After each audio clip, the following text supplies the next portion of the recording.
Halo, apa kabar Anda semua? Mudah-mudahan Anda juga tetap sehat. Kalau toh kemudian Anda positif juga COVID ini, yang bisa kita sampaikan pesannya harus dalam kondisi tenang. Karena situasinya memang semakin berat dan rumah sakit juga penuh. Nih, Bung Rocky, banyak di antara teman-teman dekat kita nih sekarang ya, Bung Rocky, yang sudah juga terkena COVID. Ya, keseriusan itu harusnya diperlihatkan langsung oleh Presiden Jokowi secara konsisten. Yang kita lihat hari ini adalah beliau Presiden gemetar mengetahui bahwa ranjang tidak lagi tersedia. Pada saat yang sama dia datang ke Kendari itu. Jadi di mana konsistensinya tuh? Kalau dia gemetar ya harusnya juga dia batalkan semua hal yang tidak esensial, sama seperti keputusan yang dibuat bahwa aktivitas yang tidak esensial itu sebaiknya dilarang 100% itu. Kan itu intinya kan. Menghadiri Munas Kadin itu juga tidak esensial, nggak ada pentingnya Munas Kadin itu. Karena itu juga udah diputuskan siapa yang harus jadi ketua. Jadi buat apa itu prokes ditetapkan, tapi presiden sendiri melanggar prokesnya. Menghadiri Munas Kadin itu melanggar prokes, apapun alasannya, apalagi urgensinya, apa urgensinya tuh. Kadinnya diputuskan secara sepihak kok. Ini saya agak kesel nih mulainya. Saya bisa menangkap itu. Betul, memang Kadin itu kan sudah ketika bertemu dengan Jokowi di istana beberapa hari yang lalu, ketua umumnya Rosan yang akan segera menjadi dubes di Amerika, sudah diputuskan bahwa bukan Anindya Bakri. Artinya Anindya Bakri tidak dikendaki oleh istana untuk menjadi ketua umum Kadin, meskipun dukungannya dia paling kuat gitu. Dan kelihatannya Anindya Bakri juga tahu diri. Jadi oke lah, dia kemudian memilih posisi sebagai ketua Dewan Pertimbangan. Walaupun ini nggak lazim, ya, anak muda kok tiba-tiba jadi ketua Dewan Pertimbangan. Ini biasanya diisi oleh tokoh-tokoh senior, itu orang seperti Pak Hidayat, Pak Gembong, itu Dewan Pertimbangan layak. Ini tapi orang seperti Anin tiba-tiba supaya dia juga seolah-olah diakomodasi dijadikan ketua Dewan Pertimbangan. Lah sudah diputuskan di istana kok siapa yang akan jadi ketua Kadin, kenapa mesti lagi dibawa ke Kendari? Apa cuma mau lihat bahwa di sana ada mahasiswa menyambut dengan unjuk rasa dan ada poster King of Lip Service juga di Kendari gitu. Itu yang sebetulnya semua orang gemetar kalau presiden ada di kerumunan itu. Jadi bukan presidennya karena dia bisa dilindungi, tapi akhirnya ada demonstrasi kan di Kendari. Nah itu kan kerumunan itu. Kenapa terjadi begitu? Ya karena presiden hadir. Jadi presiden udah tahu dia lagi dimusuhi oleh BEM Indonesia, nekat ke situ, cuma gemetar lagi di situ kan. Sekarang dia gemetar karena berhadapan dengan demonstran di Kendari, dan demonstrannya gemetar karena bisa-bisa ditangkap lagi dengan alasan protokol kesehatan. Jadi berputar-putar di situ, dan akhirnya kedaruratan itu nggak lagi disebut darurat karena presiden lakukan hal yang seolah-olah nggak ada problem. Datang ke Munas yang sebetulnya Munasnya apa, kan nggak ada Munas lagi, udah diputusin apa ini begini-beginian nih. Presiden mesti dipanggil juga di hari Minggu besok nih, dipanggil oleh BEM. Masih kelamaan nunggu hari Minggu. Nah, bersamaan dengan itu yang lebih menarik lagi, kan beberapa hari lalu kita mendengar bahwa pemerintah akan memperlakukan PPKM darurat. Saya sudah nggak mau coba cari-cari tahu apa yang kepanjangan dari PPKM itu. Pokoknya karena nama istilahnya juga ganti-ganti dulu, ganti-ganti terus. Ini kan sebenarnya poin bahwa pemerintah tidak mau melakukan lockdown. Itu saja kan, karena konsekuensi lockdown itu ada budget yang harus dikeluarkan oleh pemerintah. Nah, tiba-tiba keputusan itu kemudian diumumkan oleh Presiden Jokowi ketika membuka Munas Kadin yang sebenarnya tidak perlu lagi tadi itu, Bung Rocky. Dan di situ dia menyampaikan bahwa Presiden, saya gemetar ketika pada bulan September itu sudah 92% tingkat bed occupancy rate atau tempat terisian dari tempat tidur di rumah sakit Wisma Atlet. Nah, sekarang realitasnya itu angkanya juga hampir sama. Sekarang sudah menyentuh 90%. Dan untuk seluruh Indonesia juga 72%. Saya kira layak gemetar juga. Ya, dan seolah-olah presiden mau dramatisir itu, bahwa dia baru tahu, saya gemetar baru tahu. Loh, seluruh data yang ada yang dipimpin oleh Erlangga itu setiap hari itu datanya ada. ekstrapolasinya bahkan udah ada. Jadi mau gemetar apa? Publik aja udah tahu dari awal. Seluruh epidemiolog tahu bahwa ini akan terjadi kenaikan secara eksponensial.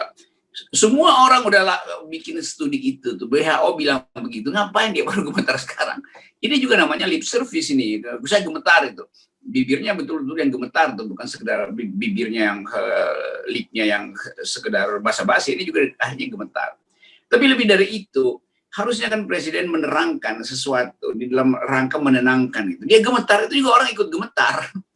Dia mesti terangkan bahwa kita lagi riset lebih baik dan mungkin kan dengan gampang orang bilang ya kan yang mati itu kan yang tewas meninggal itu yang mungkin dalam teori bilang kalau dia punya komorbid maka dia potensial untuk mengalami severe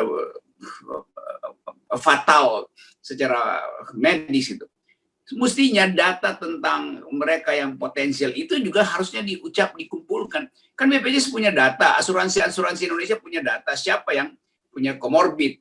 Maka mereka yang harusnya diselamatkan lebih dulu. Kalau udah divaksin ya udah kan artinya udah cukup 65%. Yang 35% ini yang mesti dicari itu. Yang potensial untuk kena komorbid. Kan ini juga harus data ini juga mesti ada supaya kita bisa fokus nih. Kalau ini nanti dibikin darurat, maka menyebut darurat orang menganggap di mana daruratnya. Darurat misalnya mesti diterangkan. Kenapa darurat? Karena potensi COVID ini tiba di paru-paru mereka yang punya komorbid. Itu baru disebut darurat. Sehingga yang punya komorbid langsung didata tuh, dibikin terapi khusus tuh. Tapi kita nggak tahu bagaimana cara menerangkan ini. Karena tadi pertimbangan ekonomi selalu masuk di dalam pertimbangan kesehatan. Intinya negara ini pelit untuk membuat sehat rakyatnya tuh. Karena dianggap nanti kalau lockdown sekian, udah dihitung dulu berkali-kali. Faisal Basri, siapa lagi itu, Indef hitung. Lebih murah lockdown daripada mencicil dengan istilah-istilah yang makin kacau. Nanti ada kedaruratan mikro, kedaruratan makro. Ini akibat otak mikro mau berpikir makro, jadi begini jadinya. Ya. Dan saya kira situasi sekarang ini justru yang gemetar rakyat, lihat situasinya ya. Ketika perekonomian semakin buruk, semakin berat, kemudian juga kebijakan pemerintah nih membingungkan karena istilah-istilahnya yang dicari-cari semata-mata untuk menghindari lockdown. Padahal kita tahu bahwa dalam situasi ekonomi yang memburuk ini, masyarakat ini kita punya komorbid yang potensial juga membawa kematian, ya, ini kemiskinan. Dan itu itu komorbid yang juga sangat serius, Bung Rocky. Ketika dia bertemu dengan krisis ekonomi, itu bisa mengakibatkan kematian juga. Ya itu saya kira ini konsep baru bahwa komorbid itu bukan sekedar ada di tubuh, tapi ada pada kebijakan. Kebijakan yang menyebabkan disparitas, kemiskinan, bansos yang dikorupsi itu komorbid. Jadi semua itu mesti masuk dalam kalkulasi itu. Yang setiap hari itu dipamerkan di situs Kementerian Erlangga itu. Ini petanya yang dianggap kok bocor petanya. Ya pasti aja bocor karena itu juga dibikin dari luar kan, terus disuplai ke dalam. Jadi banyak aja itu bisa tapi buat apa sembunyi? Memang kalau bocor kenapa itu? Jadi sekali lagi konsep ini tidak didasarkan pada social analysis. Saya mau bedakan itu. Ini penanganan COVID ini adalah semacam public policy yang dasarnya transaksi di antara kekuatan-kekuatan pemodal itu.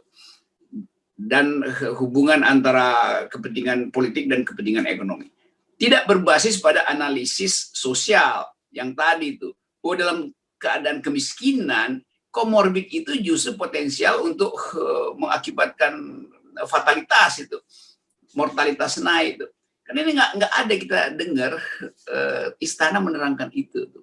Indeks Gini rasio kita yang memburuk itu komorbid. Ekonomi yang tidak tumbuh itu komorbid. Jadi segala macam itu adalah komorbid.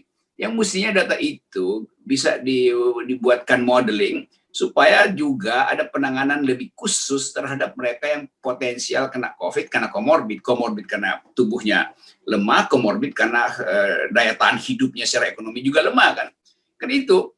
Tapi sekarang nanti cuma dianggap dua tuh ya, ada seorang panglima Jawa Bali buat ngejar COVID, Erlangga itu panglima di luar Bali itu.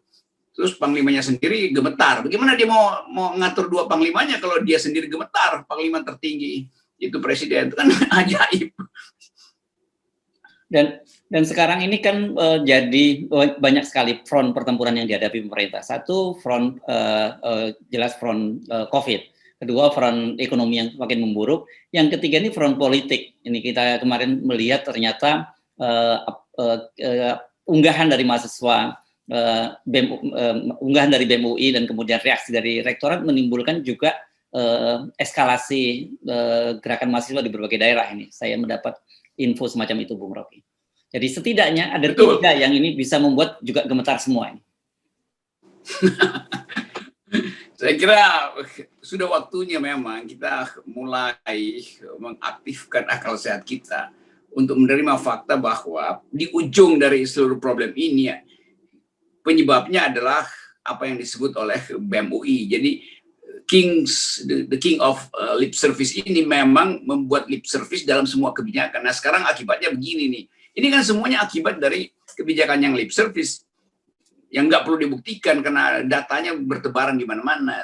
Jadi betul bahwa ya udah hal yang udah kita kalkulasi dari dulu, krisis ekonomi akan bertemu dengan krisis kesehatan akan bertemu dengan krisis legitimasi akan diperparah oleh bual-bualan dari istana yang bikin rakyat mual sekarang. Nah, ini semua diterima aja, pemburukan memang sudah berlangsung, jadi udah siap-siap aja untuk ya mungkin kita perlu lengserkan dulu rektor UI, baru lengserkan orang yang lain. Oke. Nah ini soal rektor UI ini juga satu hal yang nanti menarik kita bicarakan gitu, karena satu saja tapi mungkin kita singgung itu adalah reaksi dari Kementerian BUMN yang menyatakan bahwa dia tidak melanggar aturan karena memang dalam ketentuan BUMN tidak aturan semacam itu. Yang dia lupa itu ada dalam statuta UI, dan kemudian Erick Thohir itu adalah anggota Majelis Wali Amanah dari UI. Iya, jadi ini sebenarnya bukan satu yang kebetulan terjadi itu, karena kan terlihat bahwa di BUMN akhirnya lip service juga. Itu nggak ada di kita aturannya. Ya memang ada di Anda. Yang mempersoalkan adalah mahasiswa UI yang menganggap statuta UI dilanggar, bukan statuta BUMN. Statuta BUMN itu dibuat oleh Erick Thohir, dan Erick Thohir adalah MWA UI juga. Jadi di situ terjadi perkoncoan sebetulnya. Si Erick Thohir juga ikut dipecat. Ngapain mengangkat rektor UI buat komisaris BUMN? Apa Erick Thohir nggak tahu dia adalah MWA? Kalau dia berarti Erick Thohir harus tahu statuta UI. Kalau dia nggak paham statuta UI, berarti dia juga mesti mundur dari MWA. Kan dia juga melanggar statuta UI, maka MWA memanipulasi hukum, kan begitu. Oke. Begitu mesti tuntutannya dua tuh sekaligus. MWA-nya berhenti, Erick Thohir harus berhentikan, rektornya harus berhentikan. Karena dua-duanya kurang ajar terhadap statuta UI. Yes. Saya pakai istilah kurang ajar aja karena memang kurang ajar. Oke, nanti yang soal ini kita bahas lebih detail, tapi hari ini sekarang ini kita bicara soal gemetar dan gemetar. Saya kira kalau melihat situasi saat ini bukan hanya Pak Jokowi yang gemetar, kita sendiri juga rakyat banyak yang gemetar, apalagi mereka yang terkena COVID dan kemudian mencari rumah sakit sulit, kemudian kalau toh tidak dapat rumah sakit, oksigen juga semakin langka di pasaran. Ini semua membuat situasi betul-betul membuat kita gemetar, Bung Rocky.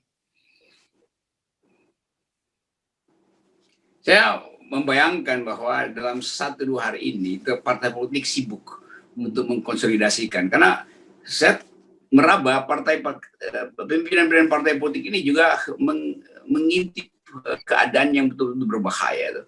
Ledakan COVID ini bisa dalam 2-3 hari kita melihat orang bergeletak di jalan itu. Partai-partai politik mau ngapain? Masih mau mendukung rejim yang menggeletakkan warga negara di pinggir jalan tuh. Mungkin nanti akhirnya dianggap masih ada gorong-gorong untuk nampung pasien COVID itu. Kan ini sebetulnya kita mesti pikirkan secara radikal konsekuensi dari gemetarnya Presiden Jokowi itu. Yes. Oke. Terima kasih, Bung Rocky. Oke. Mari kita sama-sama tahan napas supaya sedikit membesarkan dada. Bahwa sebetulnya negeri ini masih bisa diselamatkan kalau pertanggungjawaban dari pemimpin itu betul-betul otentik dan jujur. Gitu kira-kira. FNN, jangan gemetar. Baik, terima kasih, Bung Rocky. Bye. Oke.